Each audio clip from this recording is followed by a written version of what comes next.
దేశాల మీదకి ఒక్కసారి కూడా దండయాత్ర చేయలేదు. మన దేశాన్ని 800 సంవత్సరాలు ముస్లిం ప్రభువులు పరిపాలించిన, 200 సంవత్సరాల పైచిలకు క్రిస్టియన్స్ను పరిపాలించిన వారొచ్చి ఇక్కడ పరిపాలించారు తప్ప హిందువులు ఏ దేశాన్ని ఆక్రమించుకోలేదు, ఏ ప్రదేశాన్ని ఆక్రమించుకోలేదు. అటువంటి హిందూ ధర్మాన్ని మనం కాపాడుకోవాలి. హిందూ మతం వేరు, ధర్మం వేరు మేడం. సుప్రీంకోర్టు స్పష్టంగా చెప్పింది, హిందూ మతం అంటే హిందూ ధర్మం, వారి ఆచారాలు, వారి ప్రవర్తన, వారి సంశీలత అన్నీ కూడా కలిసి ఉంటాయి. మరి ఇవాళ తిరుమలలో జరుగుతున్న విషయాన్ని స్పష్టంగా మీకు తెలుసు, గమనించుంటారు. పవన్ కళ్యాణ్ గారు ఒక అడుగు ముందుకేసి వారు ఏమన్నారంటే దాన్ని తప్పుదోవ పట్టిస్తున్నారు మేడం. ఇదే విషయం కనుక, ఇలాంటి సంఘటన కనుక ఒక చర్చిలోనో మసీదులోనో కనుక జరిగి ఉన్నట్టయితే ఇలాగే ఊరుకునే వాళ్ళ స్పష్టంగా చెప్పారు, కరెక్ట్గా చెప్పారు. పవన్ కళ్యాణ్ గారు ఉన్నట్టే చెప్పారు, ఒక పవర్ డైలాగ్ వాడారు. అదే కదా కావాల్సింది, అలాగే ఉండాల్సింది. ఎవరు ఏం మాట్లాడినా మేడం, ఉప ముఖ్యమంత్రి గారు స్పష్టంగా మాట్లాడారు, బీ లైక్ దట్. మరి దీని మీద మీరు? ముందుగా మీకు ప్రత్యేకమైన కృతజ్ఞతలు. చాలా రోజుల తర్వాత మళ్ళీ మీ డిబేట్ లో ఉండడం నాకు చాలా ఆనందంగా ఉంది. యాక్చువల్లీ నేను ఈరోజు మీ ఫస్ట్ డిబేట్ కాబట్టి నేను ట్రావెలింగ్ లో ఉన్నాను, కానీ కూడా పార్టిసిపేట్ చేస్తానని మాటిచ్చాను. బట్ డ్యూ టు వెదర్ నేను ఫోన్ ఇన్ లోకి వచ్చాను sir. I'm so sorry for that. అలాగే మీరు ఎంత జర్నలిజాన్ని కాపాడుకునే ప్రయత్నం చేస్తూ నిజాన్ని నిగ్గుదేల్చే విధంగా మీ జర్నలిజం ఉంటుందో మేము చూస్తున్నాం. గత 5 ఏళ్ళుగా చూసాము. ఏ తప్పులైనా కరెక్ట్, మేము తప్పు చేసినా ఈవెన్ ఎండగట్టి మాట్లాడేవారు. అలాంటి ఆధ్యాత్మికంగా ఇంత పెద్ద ద్రోహం చేస్తే జగన్మోహన్ రెడ్డి గారిని మీ డిబేట్ లో మా వాయిస్ ని ఇవ్వడానికి నేను వచ్చినందుకు ఆనందంగా ఫీల్ అవుతున్నాను సార్. స్వామీజీ గారికి, ఆనమన్నకి మీకు నా ధన్యవాదాలు, అలాగే నా నమస్కారాలు తెలియజేసుకుంటున్నాను సార్. మనం లోకల్ గా ఉన్నందుకు నిజంగా మీ అందరికన్నా ఎక్కువ మాకి కలిసి వేస్తా ఉంది. ఎందుకంటే స్వామివారిని దర్శించుకోవడానికి చాలా మంది భక్తులు వస్తూ ఉంటారు. వాళ్ళ కష్ట నష్టాలు మేము చూస్తున్నాం కదా 5 ఏళ్ళుగా.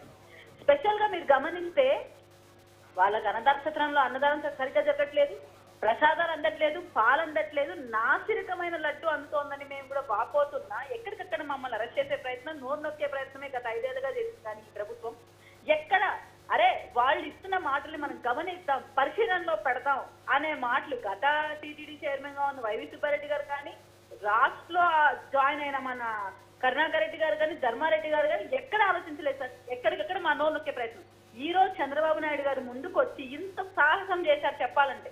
సాహసం చేసి స్వామివారి లడ్డు నాసిరకంగా ఉంది, ఏదో దీంట్లో ఫాల్ట్ జరుగుతోంది అని గమనించి ఆయన శాంపుల్స్ పంపిస్తే ఇవ్వగలరు. దాన్ని ఈ రోజు మనం బట్టబయలు చేస్తే దానికి కూడా ఏడుస్తున్నారు. ఇప్పుడు ఏడుస్తూ ఈ రోజు కరుణాకర్ రెడ్డి గారు ప్రెస్ మీట్ ఏం పెట్టారంటే ఆయన ఏదో టీటీడీకి ఉద్ధరించేలాంటి కార్యక్రమాలు చేశారంట.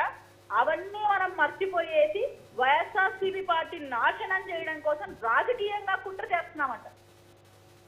ఇట్లాంటి మాటలు చెప్పడానికి వీళ్ళేమన్నా ప్రభుత్వంలో టీటీడీని మమేకం చేసి ఉన్నారా? టీటీడీ ధార్మిక సంస్థ, ప్రభుత్వం వేరు. ప్రభుత్వం చేయాల్సిన పనులు చేయకోకుండా ఎందుకు ప్రభుత్వ శాఖల్లో ఉండాల్సిన వాళ్ళని కాస్త బదిలీ చేసి ఒక ఎమ్మెల్యేని తీసుకుని టీటీడీ చైర్మన్ ఎందుకు చేశారు? మీ బాబాయ్ గారికి ఎందుకు వైవి సుబ్బారెడ్డి గారు టీటీడీ చైర్మన్ చేశారు? అంటే మీరు మమేకమై స్వామివారిని ఒక ట్రస్ట్ కింద ఫీల్ అయ్యి ఆ డబ్బుల్ని మీరు ప్రభుత్వం పనులకో, మీ పర్సనల్ పనులకో, కాంట్రాక్టర్లకో ఆ దందా చేసుకోవడం కోసం కదా ఈరోజు యూటిలైజ్ చేసుకున్నారు మీరు. అండ్ ఎస్పెషల్లీ ఆయన మాట్లాడే మాటలన్నీ ప్రతి ఒక్కటి వాళ్ళే చేశారు. అనవసరం అన్నం వాళ్ళే పెట్టించారు, స్వామివారి భక్తులకి అవసరమైన సదుపాయాలు చేశారు, స్వామివారి డబ్బులతో స్వామివారికి సేవ చేశారు. మీరు కొత్తగా చేసింది ఏమో సార్ ఇక్కడ. ఎస్పెషల్లీ మీ దరిద్రం ఏంటంటే బిడ్డలు నడిచి వెళ్తుంటే మీరు ఏదైతే ఎర్రచంద్రాన్ని కబ్జాలు చేసుకోవడం కోసం, దోచుకోవడం కోసం ఒక రూట్ ఏర్పాటు చేసుకుని ఆ పులుల్ని, సింహాలని మా పైకి వదిలిపెడితే అవి కాస్త మా బిడ్డల్ని ఇబ్బంది పరిచి ఒక బిడ్డ చనిపోతే కట్టెలు ఇచ్చారు సార్ మా చేతికి. కట్టెలు ఇవ్వడం ఎంత సమంజసం సార్? అంటే ఒక జంతువు మా పైకి వస్తే మేమేమన్నా కట్టెట్టుకొని వాటిని కొట్టడానికి అవుతుందా? ఈ దరిద్రం కూడా మీ ప్రభుత్వంలో జరిగింది కదా. అసలు మీ ప్రభుత్వంలో గత 5 ఏళ్లుగా ఒక్కసారన్నా ఎర్రచంద్రం పట్టుబడిందా సార్? ఎర్రచంద్రం ఒక్కసారన్నా పట్టుబడినట్టు మనం చూసామా? అంటే మీరు సీక్రెట్ గా ఎర్రచంద్రం తరలించుకోవడం కోసం ఒక రూట్ ఏర్పాటు చేసుకొని మీరు ఈజీగా దాన్ని చేసుకుంటూ ఆ జంతువుని మా పైకి వదిలిపెట్టిన ఘనత మీ ప్రభుత్వాన్ని. అటువంటి వాళ్ళు మీరు అన్యమత ప్రచారం అలిపిరి దగ్గర జరుగుతుందని మేము బాపోతే పట్టించుకోలేదు సార్.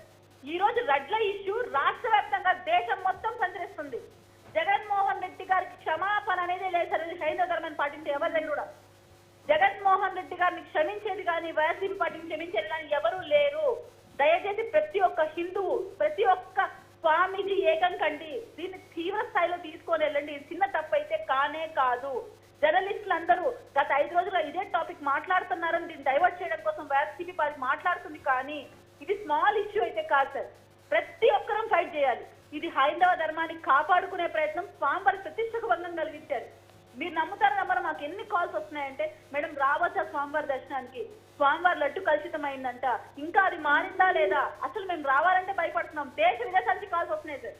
అంటే ఎంత భయాందోళన గురి చేశారు అంటే మీరు స్వామివారి దర్శనానికి భక్తులు తగ్గించాలనే ప్రయత్నం ఇది, స్వామివారిని దూరం చేయాలని ప్రయత్నం సార్. ఇది కుట్రతో చేస్తున్నారు ఈ పనిని. కీర్తన్ గారు,